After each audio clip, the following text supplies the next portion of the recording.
Hi hello everyone welcome back to our channel. ఈరోజు మీ ముందుకు ఒక చిన్న కథతో వచ్చాను. శాంతమ్మ అనే ఒక గృహిణి కథ.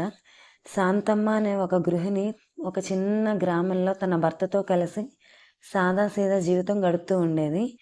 ఒకరోజు తన భర్త అనుకోకుండా అనారోగ్యం పాలయ్యాడు. ఇంటి ఖర్చులు, పిల్లల చదువులు, మందులు అన్నీ తన భుజాలపై పడ్డాయి. చాలామంది తనని నిరుత్సాహపరిచారు. నువ్వేం చదువుకోలేదు, ఏం చేస్తావు అని. అయినా తను ఆత్మవిశ్వాసం వదులుకోలేదు. ఆమె అద్భుతంగా పప్పులు, వడలు, బజ్జీలు అనేవి చాలా రుచిగా వండేది. అదే ఆమె ఆయుధంగా మలుచుకొని తన ఇంటి ముందు ఒక చిన్న టేబుల్ పెట్టుకొని శాంతమ్మ పప్పుల కేంద్రం అని చిన్న బిజినెస్ స్టార్ట్ చేసింది. మొదటి రోజు ఒక 5 మంది మాత్రమే వచ్చారు. ఆ 5 మంది మరుసటి రోజు తమ స్నేహితులను తీసుకొచ్చారు. తన రుచి కానీ క్వాలిటీ కానీ చూసి బిజినెస్ చాలా డెవలప్ అయ్యింది.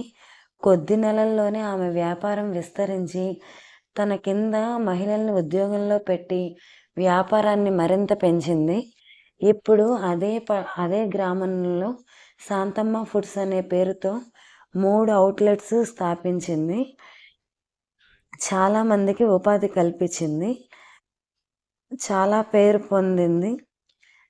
ఒక మహిళ తన మీదున్న నమ్మకంతో చిన్న అవకాశాన్ని కూడా పెద్ద అవకాశంగా మార్చుకుంది. చదువు, డబ్బు లేకపోయినా పట్టుదల, నైపుణ్యం, ఆత్మవిశ్వాసం ఉంటే ఇవన్నీ సాధ్యమే అని శాంతమ్మ నిరూపించింది. అంతే కదండి, చిన్న అవకాశాన్ని కూడా వదిలిపెట్టకూడదు. ఈ కథ మీకు నచ్చినట్లయితే please like, share and subscribe. Thank you for watching.